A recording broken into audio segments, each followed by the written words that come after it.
Now let's shift to the third area if we can, and that is, where do you get your teachers? Where do you get your workers? Can I tell you, the greatest recruitment spot in the church is the pulpit. The greatest place to recruit your workers in any area in a church is from the pulpit. I've often said this: if you're not willing to drive a ministry across the platform, it will not work. If you're going to have a bus ministry, you've got to be willing to drive a bus across the platform. I do not mean literally drive it across. Sometimes that wouldn't be a bad idea if you could do it. But it's got to be there. It's got to be visual. One of the greatest problems that we have, and we notice in training soul winning programs in churches and programs that are dynamic that take off, is really the pulpit is not promoting it the way it should be. The pulpit. The same is true in this area of recruiting Sunday school teachers. Sunday school teachers and workers. We're going to give the pastor, a little bit later on in our session, we're going to give him the record system. He's going to walk in the pulpit on Sunday morning and know everything and be able to say, thank God for the amount of contacts made by our Sunday school workers. Thank God for our enrollment. Thank God for our attendance, whatever God lays upon his heart. But the greatest place to recruit your teachers and workers is from the pulpit. Now, we're going to talk about the Sunday school calendar later on and how that we're dealing with 1 year's commitment on the part of the worker. 1 year's commitment. And we're going to get to the point that we understand that and see it. But now, let's talk about when you recruit a teacher, you do not recruit them for lifetime, you recruit them for 1 year. We'll go into why later on. Don't leave me right now, just hang on for the whole ride. But we're going to talk about why. We recruit them for 1 year. A lot of times in America, a lot of ours are saying, oh, I want you to do something. We say, ma'am, I got to do it till Jesus comes back. And maybe you will, but maybe you won't. Maybe God will lead a different direction. Recruit a worker. Basically, what I'm looking for is somebody that will say, you know what? I would be willing to work 1 year to put my arms around 10 young people and help them understand the things of God and pray for them and be the person that builds, now watch, relationship building. Get that phrase, let it work. Talk it over in your mind. Think it through. Relationship building, because that's really what a Sunday school teacher, you're asking a worker to build a relationship, a teacher to build a relationship with 10 different pupils. If I had 40 teachers building a relationship with 10 different pupils, then we have the potential right there for 400. 1 on 10, you can see how this works. We're going to deal with it in so many areas that it becomes something like a light bulb. You say, boy, I got it. And then I want you to stay on track and make it work. Now, let's deal for just a minute about the definition of a teacher. I'm not going to give you an exact definition. You'll see it written down, and you can work on it a little bit and work it around. But rather than get just the formalization of the words, it's the concept that I'm after. A teacher is a believer, a Christian. What is a Sunday school teacher? A Sunday school teacher is a Christian.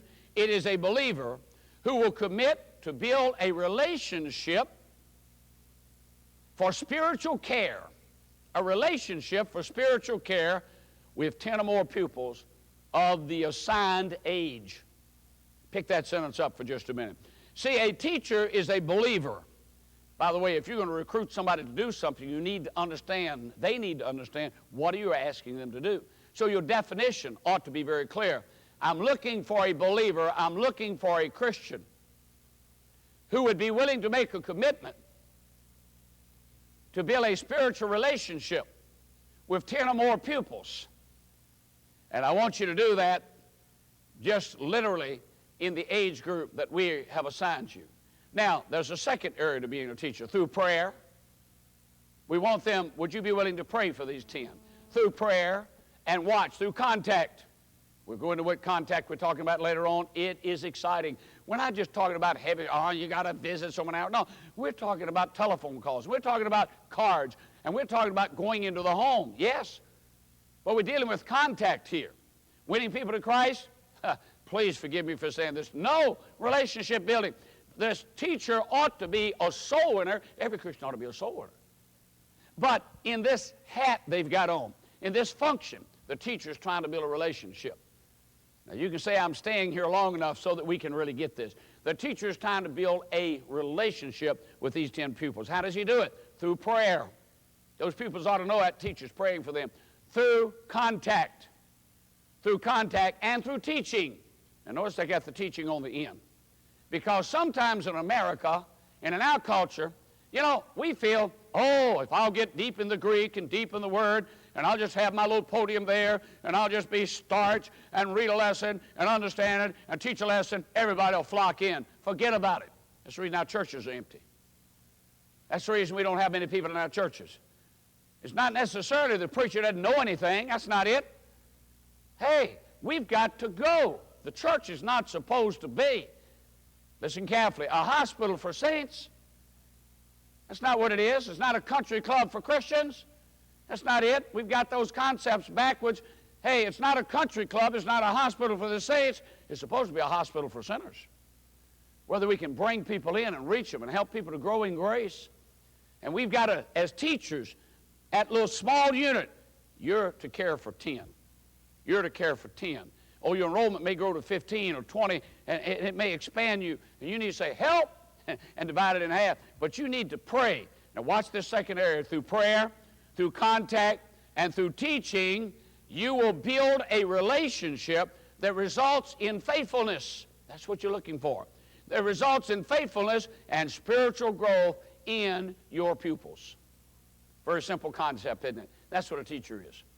A teacher simply is a believer, a Christian, who will commit to build a relationship of spiritual care for 10 or more pupils of assigned age. Through prayer, through contact, and through teaching, this relationship will purposely, on purpose, result in faithfulness and spiritual growth in that pupil. Now, we could expand on that, but simply that's what a teacher is. We're looking for people that will do that. Now, let me give you just a little bit of something that can be done publicly, and this is a good thing to do. A lot of times you could go in a church. I do this in probably half the crusades I'm in for my own interest. I did it last week. I'll get one night, and I'll say, how many of you have ever worked in Sunday school at some point in your life? How many of you do today or you have in the past? Lift your hand. Do you know 3/4 of the average church? Check it out. 3/4 of the average church. I've been in several churches where we've needed to recruit. I was in one church running 350, and they needed 35, 33, I really think, 33 new Sunday school teachers, and they wanted to double. And they said, we need 33. I said, let's ask God to give them to us. 2 nights later, I went in to recruit from the pulpit. And I asked that question. And I said, now, what do we need are 33, 35 people that'll wrap your arms around 10 pupils and pray for them. Same thing we're talking about here.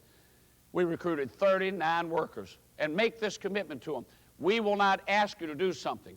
Listen, let's take the pressure off. We're not asking you to do something you cannot do. We're going to train you how to do it. We are going to train you how to do this, and you are, and we'll tell you how to train them a little bit later on. You're going to train them how to create this function you're asking them to do. Sometimes I've done this. Sometimes I've brought a little boy to the platform, a little girl to the platform, and set them on a chair and taking a microphone and interviewing them. Tell us your name. And here's this child that came out of a project, this child maybe that had just been saved, this child whose dad and mom's not in church. And they'll say, my name's, and I said, do you have a Bible? And I already knew the answer to that question. Do you have a Bible? We had just gotten this child in. I had one night, a child like that was saved in a service, brought him to the platform, interviewed him. We were interested in teachers. His name was Bruce, and I said, Bruce, do you have a Bible? I knew that. I already knew it. I had somebody ask him. No, I don't have a Bible. I said, how many of you out there would buy a Bible and give them to Bruce? Everybody lifted their hand. Sure. Why did everybody give him a Bible? I said, Bruce, do you understand the Bible? No, sir. How many books in the Bible? I don't know. What's Genesis all about? I don't know. In other words, would you like somebody to teach you something about the Bible? Well, Bruce said, boy, I sure like that. Here he is sitting on the platform. I sure like that. I said, now, folks, listen. I'm not going to ask you to buy a Bible. That's letting you get off too easy. What I'm going to ask you to do is put your arms around 10 youngsters like Bruce here and build a relationship with him and tell him you love him. And teach him, if you don't have to teach him much, teach him what you know. Would that be all right, Bruce? All right. Now, how many of you be willing to help us? Lift your hand up. And the ushers have slips to go around and put in their hand where they put their name and address. Yes, contact me. I'll meet in a meeting and learn what a Sunday school teacher is. Yes, I'd be interested. I mean, hey, let's get creative in this business of recruiting teachers and workers, that is so important.